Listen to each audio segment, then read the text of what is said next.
Hello and welcome to the PFF Fantasy Football Podcast. I'm your host, Ian Hartitz, and today we'll cap off our AFC East team previews with a look at the New York Football Jets. Without further ado, your 2020 New York Jets Fantasy Football Team Preview. First question starts under center. As always, can Adam Gase enable his young QB Sam Darnold to a year 3 boom? And I'm going to go with no. That's my answer to start things off. And it's not even really to do with Darnold. The guy is still just so young. I mean, it's too early to give up on him. Literally, Sam turned 23 in June. So even though things aren't coming along, we're still looking at a quarterback that has plenty of room to grow.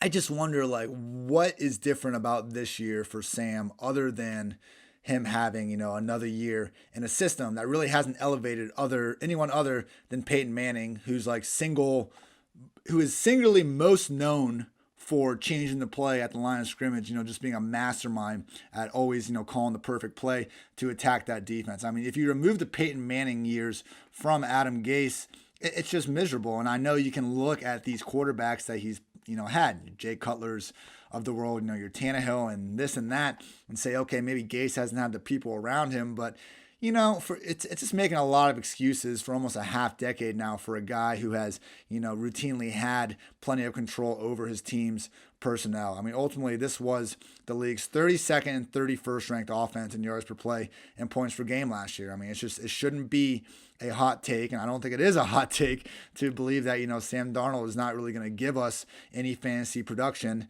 going into next season. I mean, you look at, okay, great, the Jets had a 6-2 end to last year. Darnold got healthy, maybe everyone was coming together. I'm not buying that. It was one of the most fluky 6-2 runs you're going to ever see. A win is a win is a win. I get it, but come on. They beat the Giants, Washington, Raiders, Dolphins, and Steelers led by Mason Rudolph or Duck Hodges, and they beat the Bills backups in Week 17. One of their losses was to the previously winless Bengals. So I mean, this was far from a good team even during this 6-2 stretch. And again, just looking at Darnold, okay, the offensive line was one of the worst groups in the league. They have thrown a ton of resources at it in free agency. But it's one of these situations where, we would hope for some continuity, and you don't want to continue a bad unit, but it's a little bit of a stretch to say that, the league's worst offensive line is going to, even touch average just by throwing a bunch of free agents in there who, are talented, but it's not like, they broke the bank for these guys either. It's more of a, just throwing a bunch of pieces at it, similar to what the Bills did last offseason. That worked out well enough for them, but I'm just not, convinced that Darnold is going to give us the same fantasy-friendly nature of Josh Allen, due to both his lack of a rushing floor and also just the reality that who is he going to be throwing to? One of the things the Bills did for Josh Allen last offseason was get him Smokey Brown, get him Cole Beasley, and now Stephon Diggs. And, while Denzel Mims has a lot of truthers out there and the guy looks like he could be a baller, that him being really the only high-priced, in draft, just in terms of draft capital, the only high-priced addition to this offense is a little worrisome for Darnold. So, I think we're continuing to see the flashes, just Darnold having this insane arm talent, squeezing the ball between 3 guys at various points, but just in this Adam Gase offense with the players around him, I still just don't know how you can rely on Darnold as anything other than almost just like a backup, streamer option at best ahead of 2020. Looking at the backfield, it's just another situation that I'm largely going to be fading in fantasy, guys. I mean, Le'Veon Bell was not as bad as everyone kind of thought last season. Yes, he averaged a career low 3.2 yards per carry, but the Jets and the Dolphins were the only offensive lines in the league that couldn't even get their running backs at least 1 yard before contact per rush.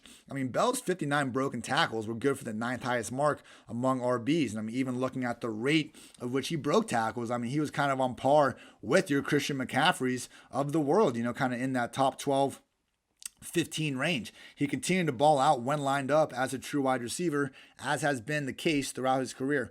The problem is the once just, incredibly high receiving floor, going back to, the team jam them in days with him and David Johnson. DFS used to be a cheat code back in 2016.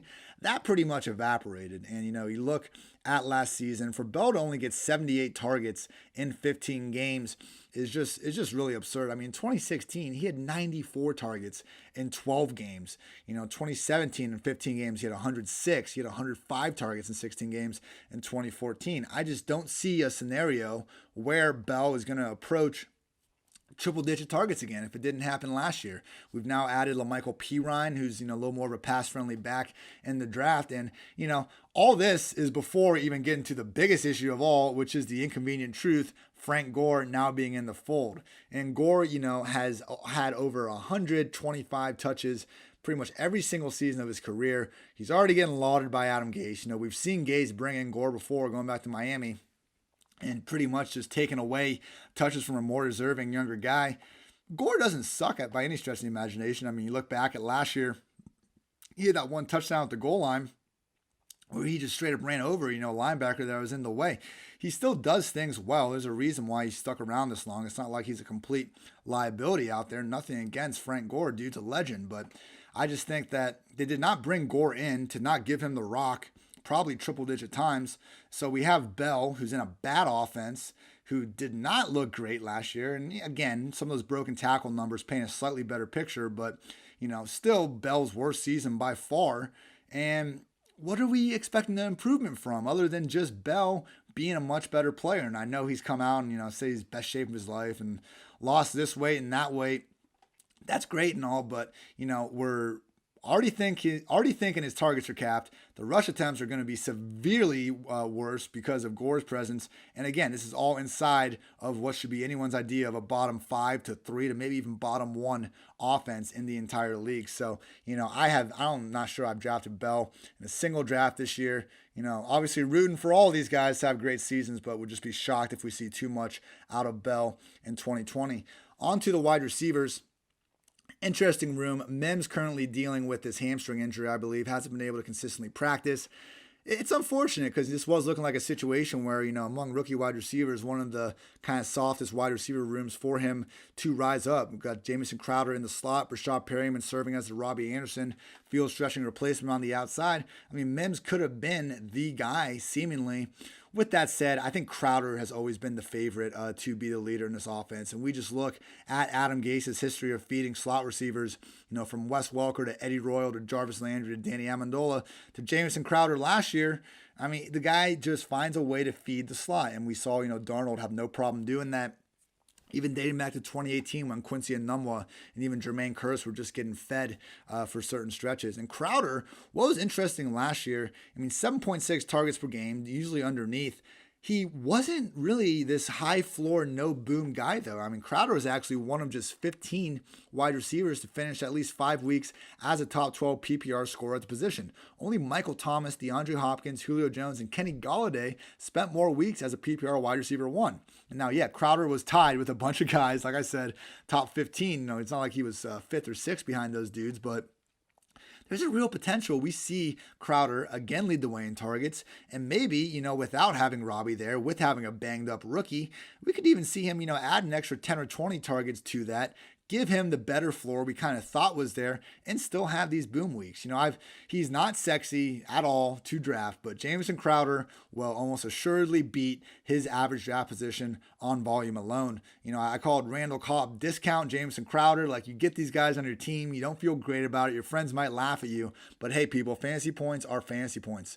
The Breshad Perriman part is interesting because, one of my biggest misses last year was just, once Godwin and Evans went down, I continued to fade Breshad Perriman based on what we had seen the previous, just during his Ravens tenure and even, parts of that Tampa Bay beginning. It was just brutal. And, hey, the dude balled out, showed me up, and even going back to his days with the Browns in 2018, this is a guy who's been now playing really good football over the past 2 seasons. And hey, he's running a 4.3 40-yard dash with size. Like, it makes sense why Perryman's worked out. It was always one of the more confusing busts, I think, in a kind of recent first round wide receiver memory. So, all the credit in the world to Perriman for getting back on track. The issue is, like, why should we expect Perriman to do more than what Robbie Anderson could do in this offense? Crowder, and a guy we'll talk about in a second, I think should be the favorites to be 1-2 in this offense in targets.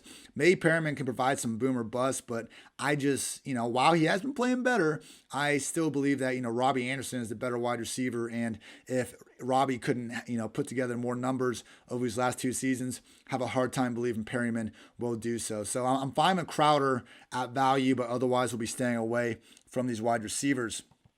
But with that said, all right, maybe a little bit of Perriman. I would say Perriman could be an under the radar, last few round dart throw in best ball, because that was kind of Robbie's role. What he was good for last year. Now, we wanted him to be this true wide receiver 1. That's why his ADP was more jacked up. He's not, and he never was, and that's okay. But it hurt you if you drafted him at that ADP. Perriman is pretty much in that same role as a boomer bust field stretcher, which is valuable in best ball formats when we don't have to predict the specific times where he's going to be going off. And, all the time I'm playing best ball now, it's with Underdog Fantasy. And, if you guys want to go out there, take a stab on Breshad Perriman late, and then, be rooting and hollering in week 6 when he happens to, rip off an 80-yard touchdown, I would recommend you all go to Underdog Fantasy. Be sure to enter code PFF after you make your first deposit, and you will get a free entrance into their $1 million tournament. So, hey, if you end up putting a Perriman, win that $1 million, just remember who sent you there. That's code PFF with Underdog. And now, on to the main event, everyone. Chris Herndon. I have been absurdly high on Herndon all offseason. Published an article last week that was just, my favorite guys. My guys in fantasy football. Rankings are great, but, who are you ultimately drafting? Chris Herndon has been that guy for me, and for multiple reasons. And this was even before we got this training camp update where, we literally had Adam Gase come out and say, Chris is our starting tight end, gives us a lot of flexibility. It's rare to have, and this is from Adam Gase's mouth directly, it's rare to have a guy with the ability to be as effective as a pass catcher and a guy that's explosive when he gets the ball in his hands and still be an on-the-line tight end that can block in the run game and also pass protect.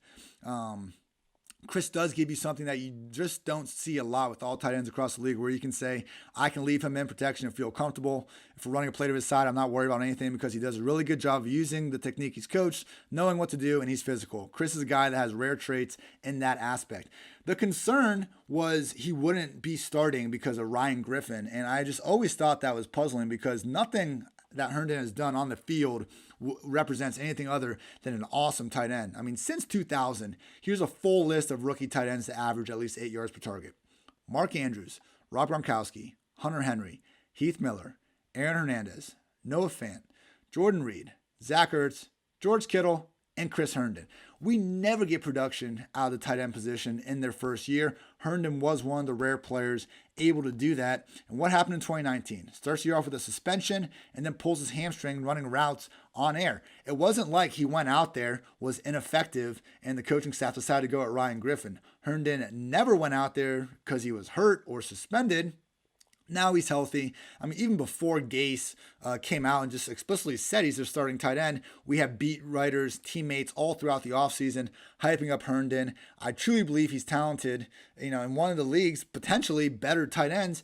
And the guy's got a sub tight end 20 ADP. He is so free. He has a very real chance at finishing in this offense's top 2 pass game targets. I've maintained, people, go out there, have a few beers, have a few drinks, and then look at the Jets pecking order. It would not be shocking if Herndon finishes as this team's number 1 pass game target. It's so rare for tight ends to have that. You can get him for free. I mean, look, if you're drafting Kittle, Andrews, Kelsey at the top, I get it. There's not really a need for these guys, but I cannot think of a better tight end for late round investors to look at than Chris Herndon. So moving on to the ranks, I have Sam Darnold as my QB 27, 1 spot ahead of Tyrod Taylor, 1 spot behind Phillip Rivers.